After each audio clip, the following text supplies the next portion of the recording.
Before, after, before, after. Oh, God. Come on. Okay. Come on. Let's go. He's gonna blab too much, too.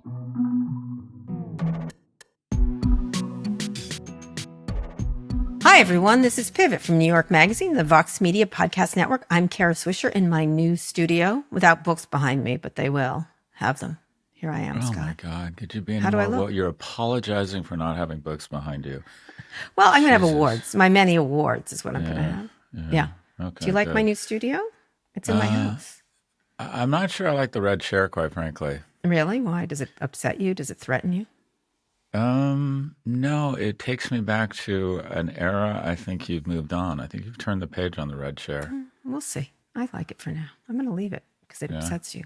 Upsets and disturbs you. Yeah. You mean it's like retro, or that it reminds you of Walt Mossberg, who I just had lunch with? No, I love Walt. I just think you've moved on. I don't know. Right. What color chair should I have with you in the Scott era? Plaid. No, I don't know. Black. I'm going to put black. your blanket that I stole from the Fife Arms for your birthday. I'm gonna Oh, put it. good. That'd be nice. I'll put that on. Okay. Okay. Next. All right. I'll drape it. I'll drape a Scottish thing on it. And No, I think it reminds us how old you are. But anyways, literally right out of the gate. Go right ahead. out of the gate. Go ahead. Hello. You were on your college tour. Tell me about, you were away last week. We Yeah. had lovely guest hosts with Jen Psaki and John Lovett. They were great. Jen Psaki. Those are both great. They are great. They were I'd very like to lively. be friends with both of them. They'd be fun to roll with. We'll see about that. We'll No, check. I'll check with them. We'll call you. she's interesting and attractive, and he's interesting. Yeah, really? Okay. Sorry, John. Anyway. Who's the handsome one? Who's the All handsome of them. one? Oh, No, John no. Favreau is who you're thinking Oh, he's about. dreamy. Yeah. That dude's dreamy. I think John Lovett's adorable. Yeah, he's good looking. He was on Survivor. Do you know he was on the show Survivor? He was on Survivor. Yeah, he He's didn't way survive. too smart and overthought. He's out in the second round. He was out That pretty guy's quick, too. I think. I don't That watch. guy's. I'm going to do this. I'm going to do this. I'm voting John off the island. Okay, Yeah. college tour. Back to me. A college tour. Tell me about the college tour, because I really don't want to talk about White Lotus in any way. So But you were 8 great. schools in 5 days, 7 straight days of full parenting. Cleared everything. Didn't talk to anybody. I think I only talked to you once, if that. And it was about the college tour. We went to. I like to personify everything, and just so I can make sure my kid gets into none of them, I'll personify each of them. So the first one we did was UW, University of Wisconsin-Madison. Yeah, when I was at UCLA, the fraternity next to mine was the Phi Caps. And the Phi Caps were basically these white dudes from small towns who abused substances who did really well on the SAT. Okay. That is the University of Wisconsin-Madison, except it's a girl who wears too much makeup, who really likes makeup. And but they're doing their job. Actually, UW-Madison, I rag a lot on higher education. They're doing their job. They let in a shit ton of kids. Yeah. It's crowded. They have money, but it's not the Ritz-Carlton, Madison. They get it. They got the assignment. I felt really good. I actually met with someone there just so I can virtue signal. They do this amazing program where they train prisoners or they they do classes at local prisons. I'm giving some money to it. They're doing their job. I was really impressed with them. So you like them, but you just insulted them, so your son's not getting in there now. But go ahead, move along. There you go. Thanks for that. And then we went to Chicago. Chicago's a dude. University of, that's what Yeah, UChicago. I did a session there in the Institute of Politics with David Axelrod. he's great. Yeah, which is available on YouTube. And imagine a guy in a park. They're one of two things. They either win a Nobel Prize. Everyone who goes there either wins a Nobel Prize or ends up in a park without shoes, feeding pigeons and speaking to themselves. I mean, these people are, I can't imagine people I would rather not party with than anyone who went to the University of Chicago. Having said that, anyone that interviews with me that went to the University of Chicago, automatic hire, because they're self-hating, they work all the time, they're brilliant, mildly depressed, perfect employees. Perfect employees. Let's move it through. Okay, keep going. Northwestern. Okay. This is the gay son we all want. Oh, okay. This is You should write a college tour book. Go this ahead. is stylish, impressive, Yeah. good in theater, but also like takes AP everything and does well. And it's there is clearly so much money there. It is such a beautiful campus. It is. But the lake is just sitting there going, oh, bitch, I'm going to make it so cold about 3 months a year. You All may months think, a year. oh my God, you can just feel the wind. You can feel Mother Winter in the wear going, oh, just wait and see what I'm going to do to you. Then we went to Michigan. And saw my son. Your son is Michigan personified. Oh, no, you better be careful because he loves you and I'm his mom. Imagine you're a power forward and work all the time and a nice kid, and you also get 11 million on the SAT. They're like, these kids are Michigan. Michigan is one of the schools. It's arguably the best public school in the nation, maybe tied with Berkeley. But you can go super deep on social, or you could literally try and split the atom at the building next to the cafeteria. Yeah, right. You can go deep either way. Yeah. I think Michigan, and it's a big school. I like to call out schools that are doing their job. They're living up to their mission. They're trying to keep tuition reasonable. It's not inexpensive, but educating a lot of kids. They're doing their job, and it's a really impressive place. And also, you can go deep in sports. And the workout stuff is great. Your son saved the day. It's storming about 300 people. By the way, we've been doing all these tours. By the way, easy law. It should be a law punishable by death. No parent should be able to ask a question in the fucking parents teacher in the tours. Yeah. They all, I was so triggered. None of the students could ask a question because the parents are bluffing. Because the over-parenting, and get this, the highlight, this is a true story, University of Chicago. University of Chicago. All right. 3 women, 3 moms asked the same question sequentially about safety on campus. The threat to an 18-year-old freshman on college campuses is dwarfed by the suicidal ideation of overprotection of parents that don't prepare them for the fucking real world. Moms asking questions at parent-teacher... I'm with the moms. At college tours? I don't think they should ask questions then. I agree with Parents at college tours are a bigger threat to your kids' safety than any crime on campus. Okay, moving along. So Alex took you on a tour. Okay. Anyway, so we get there. They canceled the tour. The weather was so bad. They're like, we're canceling the tour. So you have 100 kids and 200 Karens, parents, just sitting in the hallway. So I text Alex, and he's like, yeah, come to the house. We showed up. At his frat house. Imagine you're an animal living inside a trash dumpster. Yeah. And it had Greek letters on the side. Yeah, that's it. It smells like old beer. There's shit everywhere. Sweat. And by the way, it's much nicer than my fraternity. And it's these kids playing foosball. Some are in suits. Some are studying physics. There's a weight room. It gave me a business idea. He said you seemed to enjoy being there. It took me back. I lived in my fraternity for 4 years. Yeah. And my girlfriend wouldn't come over. And I'd say, why wouldn't you come over? And she said, it smells like cum. I don't want to come over. So I came up with a business idea. I'm going to start a candle, and it's either stale beer or cum. I think it would work. Okay. All right, we're only 4 colleges in here. That's Alex my gave you a tour. Okay, then we went to Boston College. But Alex gave you a tour. Thank Alex Swisher for doing that. He saved the day. Oh, I'm sorry. Alex saved the day. And then Alex said, no problem, come out of fraternity. We cruised around his fraternity. My son just got the biggest kick out of a fraternity. Yeah, he did. He did the biggest kick. And then he took us on this I don't know, whirlwind. Cliff Notes tour of Michigan, and then took us for lunch. Alex saved the day. We were in a typhoon with a parent-teacher or a tour canceled, and Alex did this whirlwind. He saved the day. He loves Michigan, let me just say. He loves And my son is very impressed by Alex. Good. He couldn't have been nicer and more generous. It's not easy for a kid to just take 2 or 3 hours out of his day. Yeah. Anyways, thank you, Alex Swisher. Well, he loves you.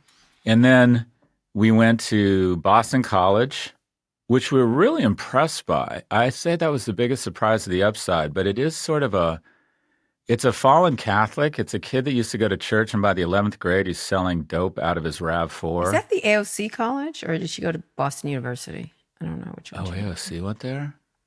It looked like those. Boston University is where she went. It's a contradiction. It looks like these kids are waiting to get home and light up and maybe start doing some beer bongs, but there's sisters everywhere. I still haven't figured out what's going on there, but it's a really I was really pleasantly surprised by BC. We then went we're going to move us faster through this because we're going to time check. Go ahead. We then went to UVA. I want to go to UVA. I think it's nice. the most beautiful campus in the nation. I think if we want to restore prosperity and mating, I think men and women should each get a number, and whatever the number is, you get married on the spot on the lawn. Everyone there is nice. Everyone there is good looking. Everyone is there is impressive. Just marry them all off. Yeah. They should all just marry each other. They're never going to find a talent pool like that. And the architecture. It's a nice school. And then we went to UNC, and the terrible thing about teenagers is they start getting these terrible things called opinions. Mm-hmm. We got to UNC, and my son was like a dog off a leash in the park. He just started running around and going in buildings, and something happened at UNC. UNC is basically great school. The hottest, smartest person, or the most popular kid in class at all UNC schools have one thing in common. They leave North Carolina. The second hottest, most impressive person goes to UNC. Yeah. They're just, it's just got a great vibe. A great vibe. Another school people love, the two schools where they talk about it to this day is UNC and Michigan. They love their schools. They love. Okay, I'm not exaggerating, and I'm a little bit scared to say this. I don't think it'll impact anything, but he walked to the top of the stairs. I couldn't tell the difference between UNC and UVA, except UVA looks like it has 50 or 60 wealthier donors. It's a little newer. It's a little shinier. But they look like the same school to me. Mm. He walked to the top of the stairs. He turned around, and he looked out over the quad, and he goes, "This is my school." Oh, see, you know it. All right. Well, and all I can think about, 8% out-of-state admissions rate. I don't know if it's your school. You need to move to North Carolina. That's what you need to do. I literally ChatGPT'd that. How do you establish North Carolina residence? It's not. It's not easy. You actually have to live there. Yeah. Anyways, then you know who your senator would be. It's two Republicans, but the governor's a great guy. The governor's really impressive. Yeah. All right. I'm going to stop your college, Jordan, because we're dead. Anyways, that's my college tour. I'm glad. Next week. We're glad we're back. All right. We have a lot to... By the way, when you were gone, things happened, my friend. Lots of things happened. Really? The world kept spinning? The world did not keep spinning. The world is crashing. We're on let's get right in. Okay. The U.S. markets are on a roller coaster as we record Monday morning following an epic 2-day dive last week, epic in a bad term, that destroyed $6 trillion in market value thanks to Donald Trump's tariffs, which seem like inane in the way they were formulated. U.S. stocks tumbled at the opening bell today, briefly surged following a report that Trump was considering a 90-day pause, which many are suggesting to him, including Jamie Dimon and others from bankers and other people. The White House quickly called that report fake news, and the current Dow, S&P 500 are currently back in the red. So a lot of volatility, to say the least. Who knows what Trump will do? In fact, he seems to be sticking by his guns. We'll get to winners and losers from these tariffs a little later, but we've been seeing Goldman Sachs has raised the odds of a U.S. recession to 45%. As Larry Summers put it, this is the biggest self-inflicted wound we put on our economy in history. In terms of retaliation, China was quick to respond, imposing a 34% tariff on all goods imported from the U.S. starting on April 10th. Trump said he's going to impose an additional 50% on China if they don't drop that 34% increase. The EU is, and of course, the TikTok deal went out the window. The EU is expected to present a united front in the coming days with a set of targeted countermeasures. Let me read a couple more things. This retaliation moves. Treasury Secretary Scott Bessent, who looks unhappy, said over the weekend that more than 50 countries have started negotiations with the U.S. since the tariff announcement, whatever, probably like the penguins maybe. Though Trump also said, my policies will never change. I'll get to, I'm just going to, Howard Lutnick, who seems like the biggest clown of all besides Peter Navarro, which are the two faces of this, also offered his take on how tariffs will lead to a manufacturing resurgence in the U.S. on Face the Nation. This quote, I literally was like, this is the dumbest person I've ever met. So let's go. Let's listen to that, and then we'll get some reaction from you. Well, Remember, the army of millions and millions of human beings screwing in little screws to make iPhones, that kind of thing is going to come to America. It's going to be automated, and great Americans, the trade craft of America, is going to fix them, is going to work on them. They're going to be mechanics. There's going to be HVAC specialists. There's going to be electricians. The trade craft of America, our high school educated Americans, the core to our workforce is going to have the greatest resurgence of jobs in the history of America to work on these high-tech factories, which are all coming to America. He's an idiot. I don't know what else to say. The screws, the robots, whatever you say. Let's have a first reaction, because then, and last thing, sorry, Mark Cuban said one thing the tariffs are going to spur is smuggling, a resurgence. Mark Cuban said that and noted that maybe that's what the Border Patrol money is used for. So reaction. Well, let's just talk about Apple. Americans don't want to go into a factory and screw in little screws. Americans don't even want to put on a hazmat suit and go to a regular factory. This notion that Americans are dying to go back to an assembly line is just not true. You can't get Americans to work on a construction site. Do you think they're going to show up for assembly line work? So let's talk specifically about Apple. iPhone costs about $1,200 or $1,300. With the existing tariffs, they're going to $2,000. If we tried to produce them in the U.S., they'd be $3,500. They're not. So first off, they're not coming back here. And all that's going to happen is the following. Fewer people are going to buy fewer iPhones. It'll reduce Apple revenues by $30 to $40 billion, say economists. It trades at 8 times revenue. So you're going to wipe out $1/3 trillion. You're going to have 401ks go down. You're going to have people be less confident buying things. You're going to have Apple employees and shareholders lose a lot of wealth. You're going to have, we're not even talking about the second tier effects. And that is, one, we are thrusting people into the arms of China. And two, assume it just goes tit for tat. And let's stop talking. We know tariffs are bad. Let's assume that we reduce $1 billion of Samsung sales, right? I'm trying to think of an analog to Apple. And Apple sales go down $1 billion. Samsung trades at like 1.2 to 2 times revenues. Apple trades at 8. So you think, okay, it's bad, but we each lose $1 billion in revenue and sales through prices or products that are less competitive because they're more expensive. No, we lose $8 billion in market cap. They lose 2. So the biggest beneficiary of global trade over the last 30 or 40 years has been the U.S. because the products we export are high margin, high value add manufactured products. We're the second biggest manufacturer in the world. But what we do is we take cheap oil from Canada, we refine it, we take cheap products from other nations in earth minerals, and we turn them into very expensive 55-point margin NVIDIA chips. And services. So Tesla, another example. Toyota, really well-run company, trades at 0.7 times revenue. Tesla trades at 8 times revenue. So for every $1 billion in reductions in trade of Tesla, we lose $8 billion in market cap. They lose $77 million. So the echo effect here is so dramatic. And even beyond that, you're going to see, in my view, over the next 5 years, a pretty serious destruction in the value of our stock markets. And it's for the following reasons. The U.S. market trades at a PE multiple of 28 until Wednesday night. Now it's down to 26.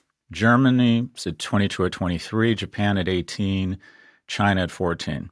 Now, why do our companies trade at a higher value for the same earnings, the same profits as companies in other nations? It's because we have this umbrella called the U.S. brand, and it means a lot of things. It means risk-aggressive capital. It means entrepreneurship. It means great universities, innovation. Great IP. It means immigration. It means rule of law and consistency. We're seen as a consistent trading partner. China doesn't have rule of law. They can put companies out of business right away. They can disappear people. Germany doesn't have as much risk capital. They're not as aggressive. The U.S. is losing or has lost 2 things. Rule of law. We've now decided to basically ignore court orders. We're doing one-offs and companies that make no sense. We're deporting people to El Salvador for no reason at all. In addition, we're no longer seen as consistent. The epileptic sclerotic decisions of this guy So what are you going to have? You're going to have a re-rating of the S&P down from 26 to maybe 15. And here's the thing. All of our companies could continue to outperform the rest of companies around the world, and their stocks are still going to go down. Yeah. If you invested in Latin American stocks, it didn't matter how well the company did. You cannot outrun multiple contraction, which is going to happen over the next 5 years. So in a lot of the things is Stephanie Real point out correctly, like it's deciding on this one person who has a wrong math and the wrong idea between trade deficits and tariffs and the relationship. Every single thing he's saying is actually wrong, and has this thing in his head that everything has to equal out, that if they buy this, we sell that. Like, we have to sell exactly, like, why don't they? And Stephen Miller, same thing. Why don't they buy American cars? Because Toyotas are better, you dumbass, and they make them here too. Like, the stupidity is outranked only by the, as you were saying, the rule of law, the lack of any consistency, the reliability of the U.S. One, what has to happen here? What do you imagine is going to happen here? Because there's now suddenly Jamie Dimon is speaking, but Bill Ackman has suddenly found his balls again and is saying something truthful. Although he made sure he sucked up to Trump in the beginning of his screed, which was about a nuclear winter in investing, essentially, or in the U.S. economy. What's your advice to people that are panicking right now and trying to figure out what to do with their investments? And then second, first, what do you think is going to happen, and what's your advice for people if it continues in this way? I feel more confident answering the latter than the former. I can't predict Donald Trump's actions. I think he is so. Look, the only adult in the cabinet here that isn't on unsecure phones and apps releasing attack plans to the rest of the world and who has any understanding of economics. I've said this for a long time. The adult in the room is the Dow, the 10-year, and the NASDAQ. Mm-hmm. And if the NASDAQ keeps going down, they're probably going to have to respond. They're not going to be able to jazz hands their way out of this. The argument they're making is the following, is that sometimes the market doesn't represent the real economy. That's actually a relatively good argument. The Dow Jones and NASDAQ are dangerous indicators because they give a false signal of prosperity. And a lot of people aren't impacted by the markets. They're impacted by things like inflation. The problem is if you were to take minimum wage to $25 an hour, or you were to increase taxes on corporations to try and have some fiscal sanity, that would take the markets down, but that would be an investment that would be worth it. This is just making products more expensive, making our products less competitive overseas, and convincing the rest of the world to reconfigure the supply chain to not include American businesses or professionals. That's just shooting yourself in the foot and then taking your gun and putting it in your mouth. So, but I have no idea what he's going to do. I just don't get it. I think if this gets much worse, he's probably going to do some bullshit like, so for example, Jamie Dimon's suggestion, that's even worse because it's the uncertainty that hurts more than the tariffs. Like what's going to do at 90 We're going to days, do that. right? We're going to pull another TikTok. It's just, for God's sakes, we'd be better off if he just came up with some sort of, not this tariff level, but some sort of modest tariff and let people plan their business. It's the uncertainty and the unpredictability. It's like being in a relationship with someone who's bipolar, speaking for a friend. You don't know who you're waking up next to. Also, it's incorrect. One of the people who they base the theories on has written a piece in the New York Times saying they got this totally wrong and they did the math wrong, and it's a quarter. What they should put here is a quarter of what I said. You know, I said a quarter of what they're doing here, which means they don't know how to do math. That's the part that's frightening. They actually don't understand what they've done, like pushing the nuclear button. What does this do, kind of thing? That makes me more nervous. The key to building a business, the team of the best players wins. Greatness is in the agency of others. Do you know these ass clowns? Do you know where they came up with the formula for their tariffs? I have no If idea. you type in tariff, give me a tariff that it levels up our trade debt, which is a stupid, you want a trade deficit. But if you ask the question, put in place tariffs against every nation based on bringing equilibrium to our trade deficit, if you put it into ChatGPT, you come back with the exact formulas they came up with. Their economic advisors are fucking turning to ChatGPT. Let's go to your second question, what to do as an investor. Mm-hmm. This is what you do. Nothing. And that is whether Which it's is hard. whether you're getting a divorce, whether you lose someone you love, whether you get fired, you do not make big life decisions in the midst of emotional trauma because you are not thinking straight. In addition, tomorrow morning, he could announce, say you sell all your stocks today, he could announce tomorrow morning that he's removing all tariffs. He's capable of doing that. And the markets could rip up 2,000 points. And then what happens to your mental health? When you sold at the bottom, probably the worst piece of financial advice given to media was when Jim Cramer, who I don't think he's malice. I think he's a good guy trying to do the right thing. He told investors at the very bottom, if you don't like this volatility, you should sell your stocks. Within 14 months, we had recovered all of our losses. If you sold when Jim Cramer suggested you might want to think about getting out, you saw your net worth cut in half. And even more damaging to your financial well-being was your mental well-being, because you saw everybody else get back exactly where they were, and you were the idiot that sold at the bottom. This is what I'm doing. Since Q4 of last year, I just look at the S&P. It's trading Apple's trading at 38 times earnings, and it's not growing. I have been selling down U.S. stocks, and I have been diversifying into Latin American and European and some Asian stocks, because if you're just invested in the U.S., you're not diversified. And see above a re-rating down, a contraction in the multiple of U.S. stocks, you may want to think about maybe taking some tax losses, harvesting some tax losses. Talk to people, have a kitchen cabinet. Don't do anything rash or out of emotion. But I think if you were to diversify into European stocks, which, by the way, you're not buying low and selling low and buying high. European stocks have been hit hard too.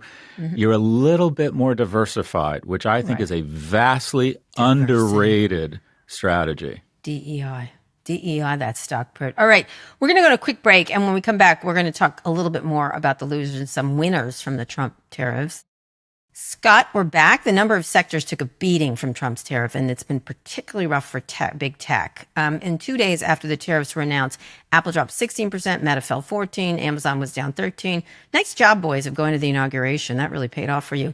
The 2-day drop wiped out $31 billion in net worth for Elon Musk, at $23 billion for Jeff Bezos, and $27 billion for Mark Zuckerberg. I feel so bad for them. How's the investment in Trump paying off now? As a reporter of the weekend, a number of these folks want to go to Mar-a-Lago to talk to him about this. I don't know if they've done it yet, but this was the rumor that was going down, that they are really, and also bankers. Elon doesn't seem to agree with Trump on tariffs. And of course, speaking his mind, he said on Saturday that he hoped Europe and the U.S. would affect him to zero tariff situation, effectively creating a free trade zone. Totally opposite. He also had a couple of posts calling out Peter Navarro, Trump's trade advisor, who's such an idiot. This I agree with Elon on. All this as EU regulators are reportedly preparing to inflict $1 billion fine against X for breaking a law to combat illicit content and disinformation. That's separate. This is interesting that he's doing that. The person that's looking more like a genius than ever, Warren Buffett.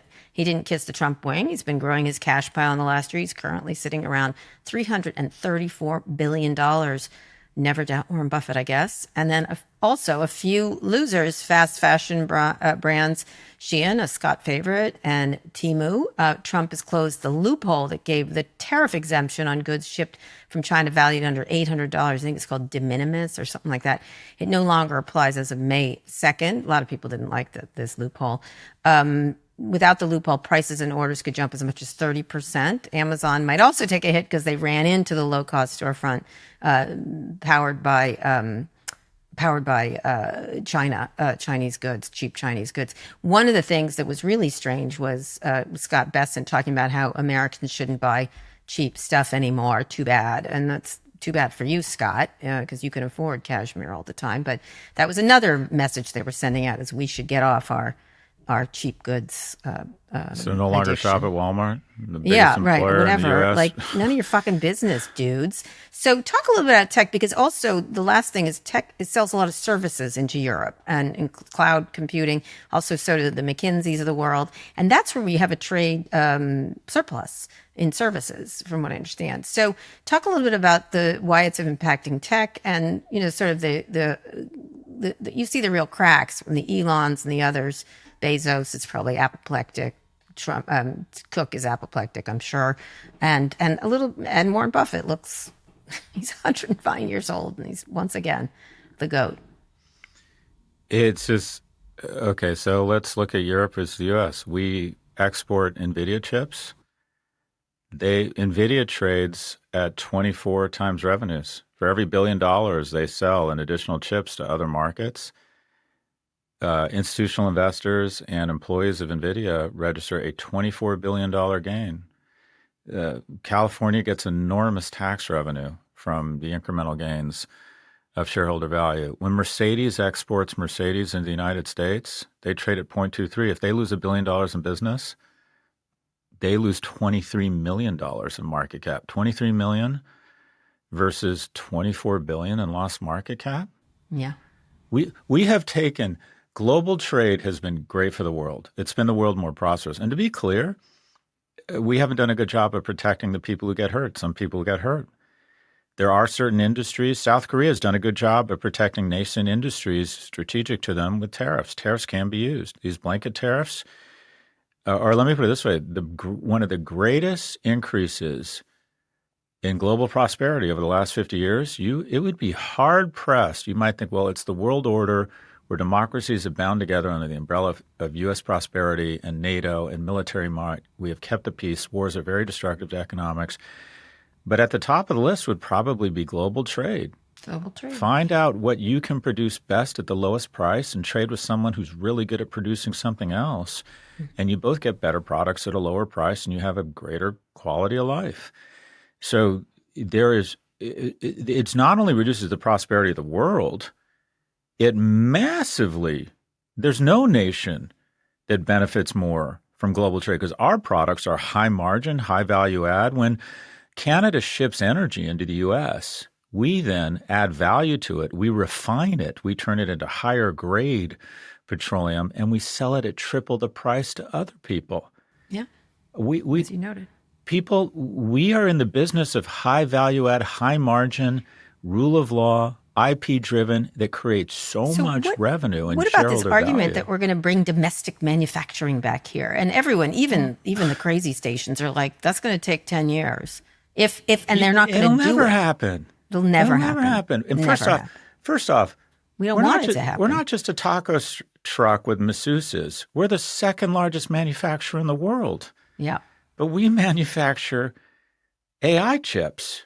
We manufacture really high value add products that have decent margins. We have purposefully outsourced low value add, low margin, low shareholder value products. And American workers don't want to go back into factories. 98% of businesses that sell into global trade are small and medium-sized businesses. 40 million jobs are related to or depend on global trade. And people say, well, 40 million of 355, that's not that bad. Only 150 million people in the U.S. work. So the notion we're going to bring back, we don't want to bring back. I mean, what you need are great middle-class, well-paying jobs, vocational. You need more people trained to install energy-efficient HVAC heaters at $30 an hour. We need that. But there is not a line to go work on a factory floor in Lansing, Michigan. This isn't what people do. Try and renovate a house and see how much people want to actually build a home that were born here. They don't. Guess who wants to do that? Immigrants. It's exactly right. So this notion that everyone's lining up to go work at a factory job in the Midwest on an assembly line, it's like an 80s guy idea of the world. Like, seriously. And I do actually get the arguments about sort of hollowing out American manufacturing by doing cheaper goods abroad and going too far with free trade and not, retraining people. There's great arguments to be made about trying to figure out new ways for people to have jobs. But this way, the idea, we're going to bring back factory. Every time Howard Lutnick gets on the air, I'm like, are you living in a different century? Like, it's just, it's been stuck in Trump's head for 40 years. And what's astonishing is the Republicans are like, let's listen to the president. Let's not. He's playing 4D chess. We just don't get it. No, that's not what's happening. He's stuck in the 80s. He's stuck in some era that no longer exists. And wouldn't it be great if the women didn't vote and there was no such thing as Me Too, and I could do whatever I felt like. This is a different era, and what kind of amazes me is that it hasn't gotten through to that the Republicans are still sticking with. It's such a test of MAGA. I've never seen anything. This has got to be the ultimate cult test. Will you take the Kool-Aid? Will you actually drink the Kool-Aid? We're so narcissistic, we refuse to acknowledge that the rest of the world is a pretty interesting case study in history. And the 50s and 60s, Latin America embraced protectionist policies. Their economy did not grow. They opened up, their economy boomed. The last time we had tariffs like this, they weren't even as big as this, Right. was in 1930, the Smoot-Hawley Tariff Act. Yep. Those tariffs weren't as big as these. And what was the impact there? It worsened the Great Impression. Instead of boosting the economy and creating jobs, by 1933, real U.S. GDP had dropped by a third. Do you know what would happen in the U.S. if GDP dropped by a third? And the unemployment rate, which is at 4%, hit 25%. I was really disappointed. I watched all the Sunday morning programs. Margaret Brennan did a good job. The rest of them clearly didn't take an economics class because they couldn't ask a basic question. Name a country. There are 159 countries. There are 2 centuries of modern economic history. Name a country where this level of tariffs has worked. It hasn't. It hasn't. It hasn't. It Anyway. backfires. It's the The fact that ultimate they're own going, goal. let's wait and see. Like, no, let's not wait and see what happens when we inject bleach into our veins. Let's not wait and see. We have to move on. But because, one of the things that I want to talk about is this is a gift to China. China needed 100%. a way out of their economic doldrums. We've just handed them the key. Well, like, let me here just ask go. you one question. Sure. This is a sincere question. Right.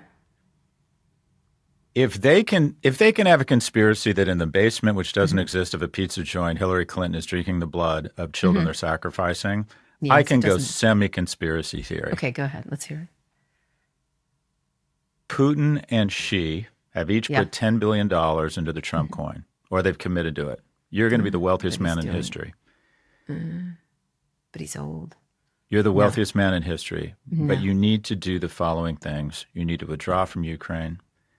You need to fragment the strongest U.S. Western democracy alliances in history to give us license to do whatever the fuck we So want. he's the ultimate Manchurian And- candidate, is what you're saying. And we need you to thrust the biggest trade. China's all about money.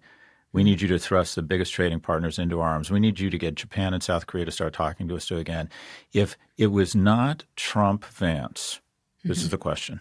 If it was not Trump Vance, but it was Putin Xi, what would be any fucking different than what has happened over the last 2 months? Well, it seems too complicated. I just think he's stupid.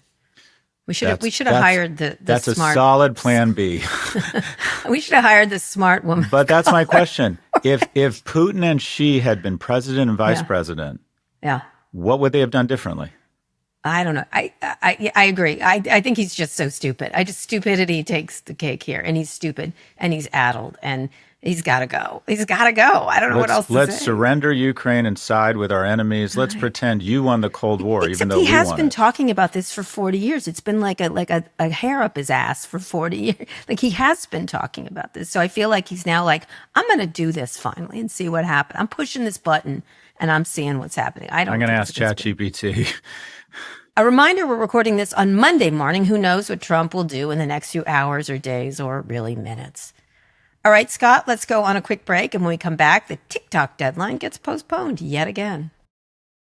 President Trump delayed the ban on TikTok for 75 days for a second time. How ridiculous. A deal for the sale was reportedly closed until Trump made his tariffs announcement, causing China to pull out of the negotiations, obviously.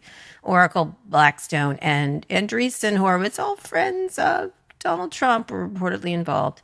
Trump has previously suggested he could lessen tariffs on China in exchange for a deal. I'm sure China is just thrilled to hear that. I don't know why China would do anything. Like, maybe they will if they want to. I don't know why you would do anything.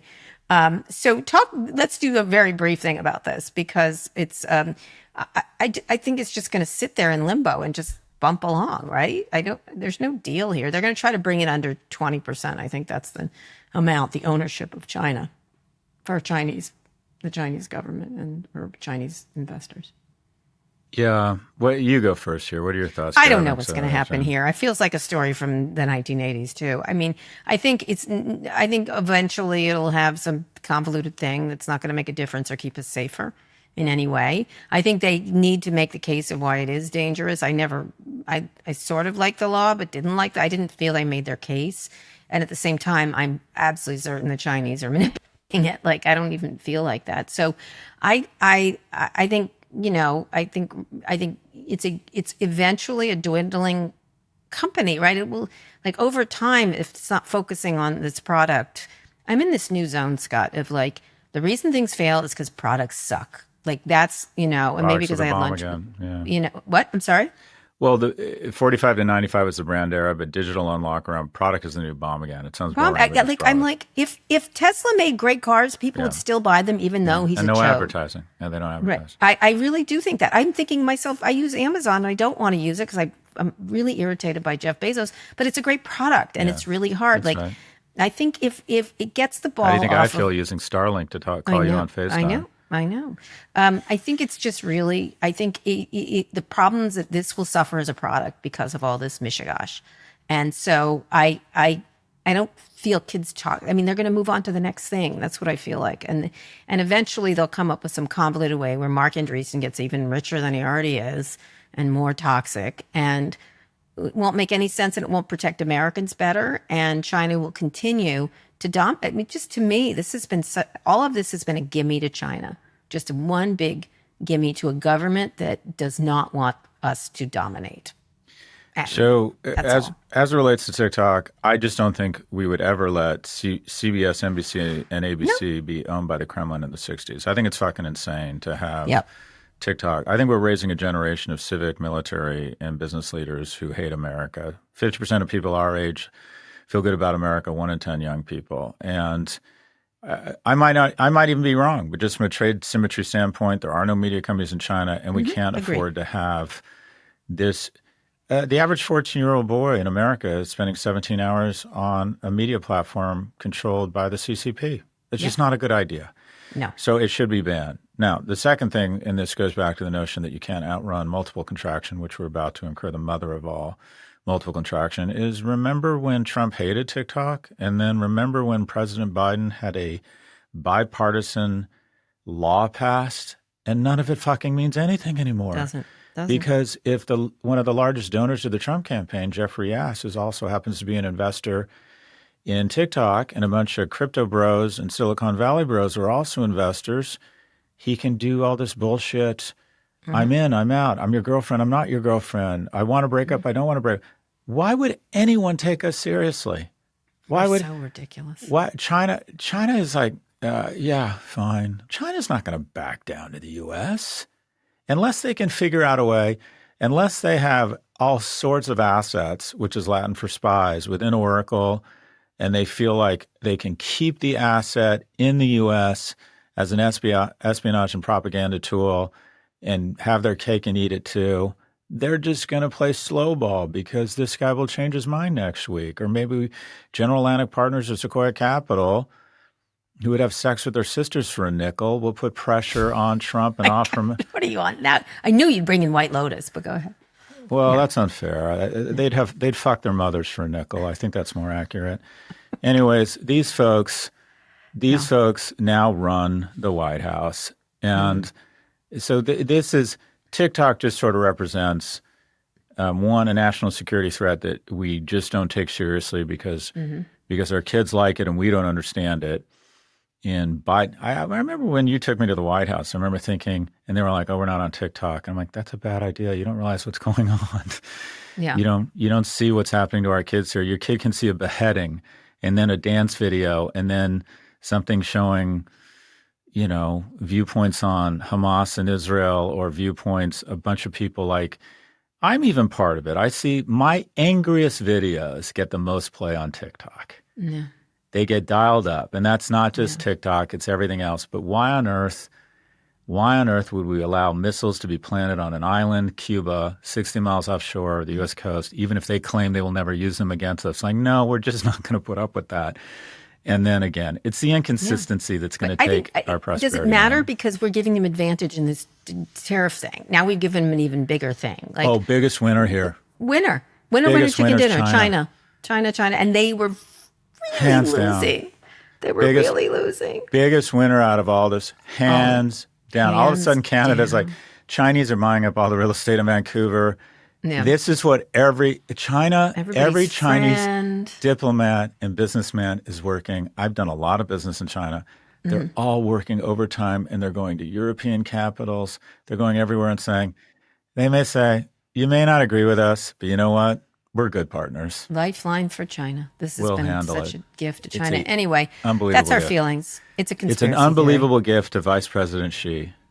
Absolutely. All right, Scott, one more quick break. We'll be back for wins and fails. Okay, Scott, we're going to do wins and fails. I think I shall go first. I think a win, I love a protest. I thought these hands-off protests were every city was full. I love seeing them in Turkey. I love like people turning out. I don't know if they work or not, but DC and New York, 100,000 attendees each. Amanda went down, I did not. And like average people, it was not like the professional protesters that you might see. Themes were administration's attacks on Social Security, the layoffs, deportations, Elon Musk, of course. I love the signs. They make me laugh. IKEA has better cabinets, which it's funny. They really do. Wisconsin hates Elon so much it could be one of his kids. Abort unwanted presidencies, and now we're all the couch now. Trump, of course, spent the weekend golfing. I mean, just the visuals couldn't be any better. And I kind of just like it. It gets people emboldened. I don't know if protests matter, but this one had a real momentum field, which is nice. And we'll see if that matters or not. For the fail, so obvious, 60 Minutes, which is, people talk about the decline of traditional media. People who do real reporting, really, we owe them a debt of gratitude. They did a story on Sunday on Venezuelan migrants who got deported to prison in El Salvador, and their reporting found no criminal records for 75% of those migrants. These people were taken off the street, many of them with legally here, and put in a prison. It's literally like just a movie. It's a movie. It feels like a movie. This is so cruel. And the people who are doing this to people and putting people in prison without any criminal record and sending them to another country they're not even from, I hope they go to jail themselves at some point and pretending they can't take them back. I cannot. This is grotesque in every single way. Grotesque. So it's like such an embarrassment. And people aren't paying attention to it because of all this stuff about the tariffs and the stock market, but boy, what a human rights disaster for us as our country. We have no ability to say we're a good people if we're doing things like that. I like both of those. I'm an ageist. I think all of these old people need to go away. I think that Biden's inability and the people around him, their lack of backbone to acknowledge that biology always wins is if we've decided the prefrontal cortex of a 34-year-old is too immature to have that person have access to nuclear weapons, and for God's sakes, an 80-year-old shouldn't have their finger on the button. And my win is the market is responding. Democrat, I think it's Saikat Chakrabarti, who was the comms director for 35-year-old former boss, Representative Alexandria Ocasio-Cortez, is decided that he's going to challenge Rep. Nancy Pelosi, or he did challenge her. For Chakrabarti, 39-year-old software engineer turned political operative. I like seeing young people rising to the challenge. In Los Angeles, 37-year-old Jake Rakoff announced last week that he was running for the seat of his former boss, Rep. Brad Sherman, who's 70. Representative Sherman, you served your country well. Now collect a gold watch and go play fucking golf. You're too old. In Michigan, State Senator Mallory McMorrow, 38, launched a bid for her state's open U.S. Senate seat by talking about her experiences as a millennial. I mean, there are young people stepping up here. In Illinois, I saw her at MSNBC. I was on Jen Psaki's show on Sunday, and I ran into Mallory. She's really impressive. Very impressive. In Illinois, Kat Abugazala. That's the problem with all these young names. Their names are too fucking complicated. Change your name to like Smith. Just old. Change your name to Smith. You'll get more votes. You'll get more votes. Oh my God. Anyways, Kat. I like that. That's what I'm called, Rep Kat. Okay. Rep Jen Schakowsky. God, what is with these people? Oh my God. Who is Really? You're not doing this. Oh, wait. Go ahead. She's running for the seat of Rep Jan Schakowsky, who is 80. Go home. Oh, yeah. She's an influencer. But yeah. Go home, Rep Jan Schakowsky. 80. Yeah. Go Good congressperson, home. let me say, for many years. But okay, so. yeah, I agree. Honey, Senator I'm out of here in Senator 10 Schumer, years. you're 74. Someone Right. this weekend offered me $10 million if I put in $10 million to run for president. I'm like, I'm too fucking old. You need someone who's going to work 19. Yeah. Bill Clinton slept 5 hours a night for 8 years. All right. Because he was in his fail, 40s. Old people. Okay, we need my win is young people stepping up to the plate. If you're, and I always like to put accents behind the word, if you're a young moderate running against someone who just is only there because they're a fucking incumbent, email me, scott@stern.nyu, and I'm in. I'm in for the maximum campaign contribution. I'm voting for youth and new ideas and vigor. Right. Okay, my fail is the following. Oh, all right. Okay. Go ahead. On Thursday and Friday, I lost, I don't know, somewhere between $6 and $8 million. Mm-hmm. I got some of it back because I'd shorted AI stocks, so I probably lost $4 to $5 million. That's the bad news. The good news is I am so blessed and privileged because of the underpinnings of an America that offers prosperity, offers opportunities to the children of single immigrant mothers who lived and died as secretary, rule of law, great entrepreneurial culture. It really doesn't matter. I'm fine. I know it matters to a lot of people. I'm knowing flexing and bragging about my wealth, but it does have a point.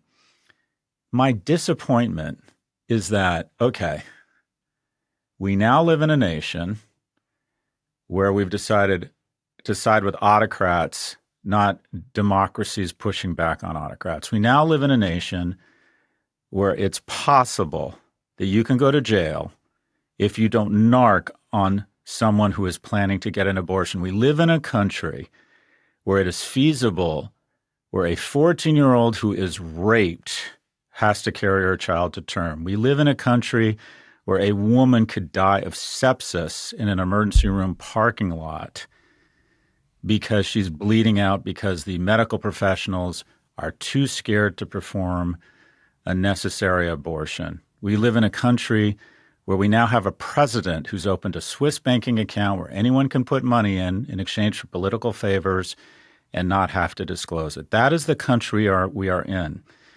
And here's what money has done. You left out law firms, but go ahead. Oh, and we can intimidate law firms into agreeing not to represent the president's adversaries. I mean, that's the whole point of that's the whole fucking point of our legal system. Paul Weiss, go fuck yourself. Jesus Christ. Don't call yourself, you should never call yourself an American law firm. Your headquarters is fucking Moscow meets Mar-a-Lago. What cowards. And by the way, guest speaker, Bob Iger. That's the country we're in. And where do people turn up? Where do people decide, that's it, we have to go to Mar-a-Lago? Is when the markets are down 10%. Well, guess what? That's about number 30 on my fucking list of what terrible things have happened to this country. So look, I'll take it. I'll take it. But when it's all about the markets and not about people's rights, not about humanity, not about coarseness and cruelty, not about the whole point of a constitution, the whole point of a democracy is you protect the lower 50. You and I are going to be just fine. And I understand your concerns about your family. I think those are real concerns. The majority of people in the top 1%, we're going to be fine. The whole point of a constitution and a democracy is you have to protect the bottom 50. And what is all of a sudden the red line? The NASDAQ is down. I know. That's what has people That's why wild. I was like, Bill Ackman, go fuck yourself. That's the red line. That's the red line. Right? That's the red line. Yep. Oh, all right. we're okay with murderous autocrats and 14-year-olds carrying babies to term. But if a NASDAQ goes down, I love this liberal that's Scott. too much. You I know love what? this liberal. I'm going to On Thursday and Friday, the market's going down. I Yeah. could give a flying fuck. I'll take the markets down another 10%. Start protecting the lower 50. I love this, Scott. The lesbian from San Francisco, Scott Galloway. I give you people. All right, we want to hear from you. Send us your questions about business, tech, or whatever's on your mind. Go to nymag.com/pivot to submit a question for the show or call 855-51-PIVOT. I love your verve, Scott. Elsewhere in the Scott and Kara universe, this week I spoke with Jeff Lawson, owner of The Onion. Oh, what a great guy this guy is in terms of what he's done there. Let's listen to a clip. We have worked to create an environment where people will come to defend us. Right. In a way that they don't necessarily come to defend the New York Times. Because it's believed that the New York Times can defend itself. It's a big organization. The little old Onion, when you go after satire, and it shows just how small, I'm gonna make a penis joke, just how small your penis is when you come after satire, I think people rise up and they say that's enough. Like we're gonna defend this little thing called The Onion because satire is highly protected speech, right. And The Onion is a beloved brand and a beloved publication. Anyway, really interesting guy. He's trying to keep it. I love The Onion. I think they do a great job, and he's sort of saved it in a lot of ways. Anyway, his name's Jeff Lawson. It was great, and he loves Scott Galloway, so we had to make one penis joke. I love The Onion. Yeah, I know. He's like, the hard part though is occasionally I read The Onion and I'm like, is that actual news today? I know, exactly. I don't know the You're doing all difference. kinds of cool things, and they're he really did save it in a lot of ways. Just a small little contribution. He's a billionaire too. He was at Twilio. He had a big activist investor thing, sort of toss him out, but really interesting guy. Okay, that's the show. Thanks for listening to Pivot. Be sure to like and subscribe to our YouTube channel. We'll be back on Friday. Scott, read us out and be very indignant. I like it. Today's show was produced by Lara Naaman, Zoë Marcus, Taylor Griffin, and Kate Gallagher. Ernie Intertot entered into this episode. Julian Velard edited the video. Thanks also to Drew Burrows, Mia Severo, and Dan Chulon. Nishat Kurwa is Vox Media's executive producer of audio. Make sure you subscribe to the show wherever you listen to podcasts. Thanks for listening to Pivot from New York Magazine and Vox Media. You can subscribe to the magazine at nymag.com/pod. We'll be back later this week for another breakdown of all things tech and business. Don't you often see someone and think, what's their story? What's their life? How did he end up on a park bench without shoes, feeding pigeons and speaking to himself? University of Chicago. I was on a college tour, Kara.